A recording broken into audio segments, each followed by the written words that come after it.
Evo ga ljudi, napokon je došlo to vrijeme. Vrijeme da se plastenik findovi napokon počnu raditi. Bio sam ovdje već jučer, međutim zaboravio sam ponijeti kameru, normalno. Ovo je drugi donor. Ovo je taj kojeg ćemo pokušati oživiti. Trebam ga uvesti u državu.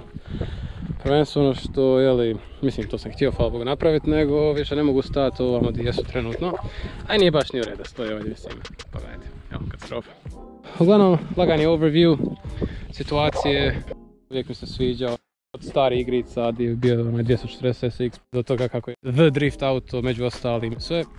Onda je zato prilika koju stvarno nisam smio propustiti. Nabavio sam ova 2 komada u BH. I evo, 2 godine nakon, sada tek mogu zapravo nešto početi raditi. Znači doslovno do jučer nisam ni probao uopće staviti akumulator u njega. A uglavnom, jučer sam stavio akumulator. I stanje je sad kritično, kao što vidite. Sad sam danas donio sve da očistim. Stavio sam akumulator.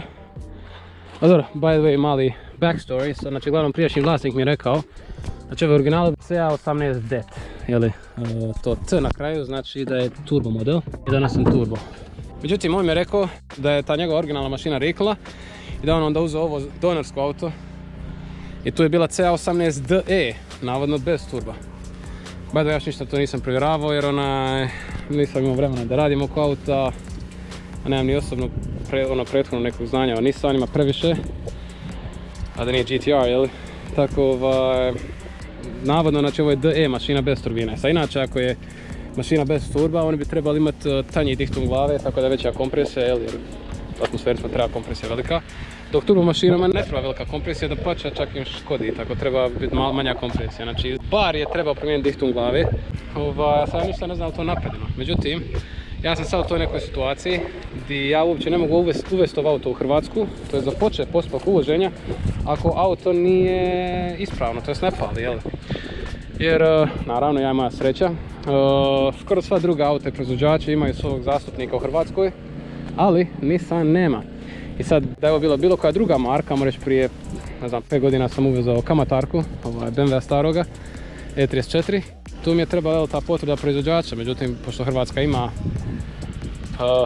distributor za njega, kako se kaže, whatever, ima BMW u Hrvatskoj, tako oni su mi samo dali papir. A pošto ovo Nissan, ja na ovim auto moram doći na tehničku stanicu, da oni meni daju tu tehničku specifikaciju, a da ja dovedem auto tamo i da oni to me naprave, auto treba biti funkcionalno.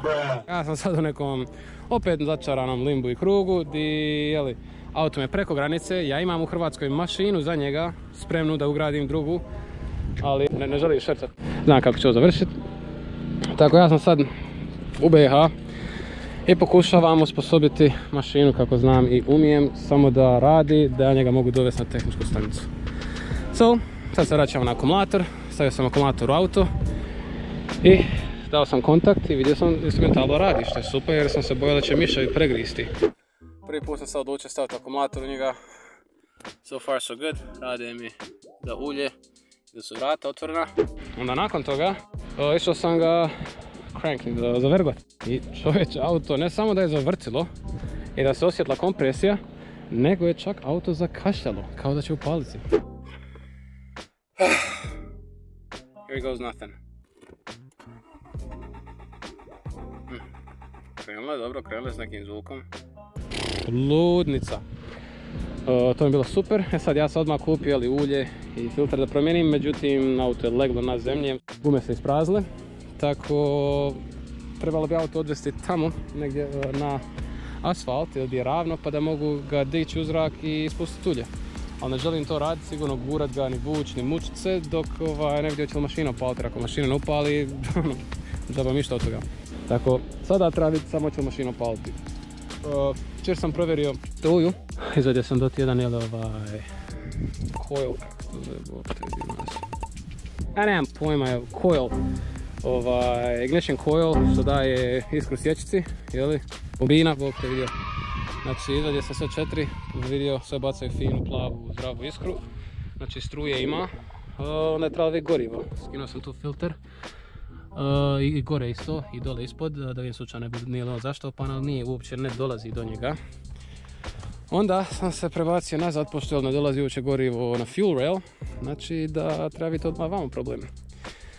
By the way, već jučer izgledalo katastrofa kako je bilo, sad malo se očitilo, danas će se još više. Uglavnom ovdje dođe pumpa, izvadio sam pumpu goriva, ću poslije pokazati u timelapsu, ona je bila u katastrofalnom stanju, znači odmah sam naručio drugu pumpu goriva. I dobro biti što nije upalo odmah na prvu, ja ga nisam htio puno upaliti, nego sam samo htio vidjeti može li ga uopće upaliti, jer u rezervaru, što ću vam poslije pokazati, ima hrpa smeća. Tako džaba sam je nasuo gorivo jučer, ali nema veze, ispustit ćemo sve iz rezervara, sve to očistiti, zamijeniti filter goriva, zamijeniti gorivo, zamijeniti pumpu goriva i onda vidite će li upaliti. I onda, ako upali, promijeniti gume, staviti gume na njega, srećemo pašom iz moje Honde i hoditi ga tamo i onda isprazniti ulje i onda ćemo vidjeti dalje. Tako da sada idemo lagano čišćenje auta. Down.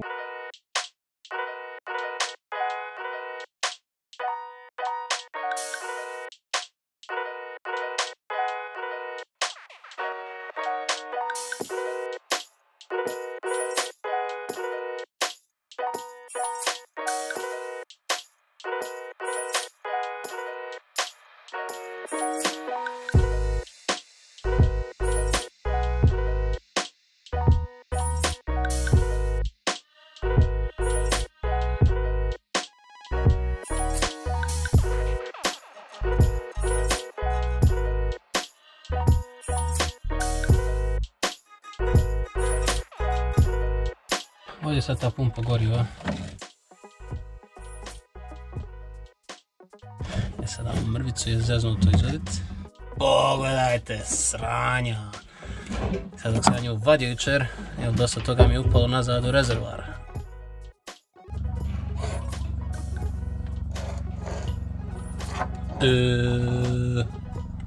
Di mi je jebote led?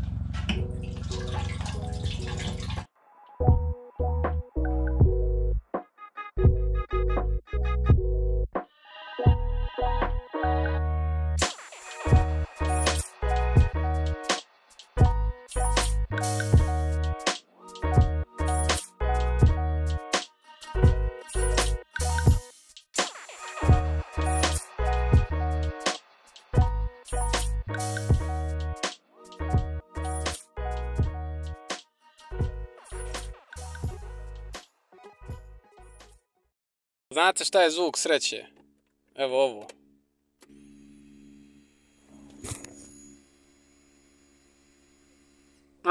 Pumpa radi. Sakaz, pumpa radi. Spojio sam crijevo, sad samo da vidim. Tu ne znam se vidi ova boca, jer sam nakon filtra makao crijevo, čisto da vidim hoće li bacati šta. Here goes nothing. Bruh. Ok, sad tamo nije izišlo. Ready, cool! Nisam spojio ova crijeva, nego je samo tu štrcalo. Here we go. Opala, štrca, štrca! Došao je taj trenutak.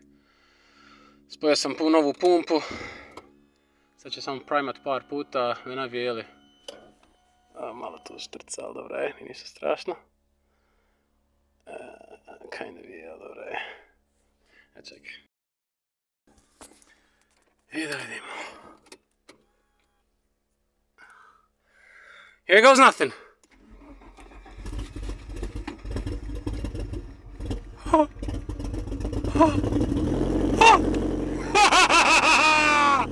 Motherfucker!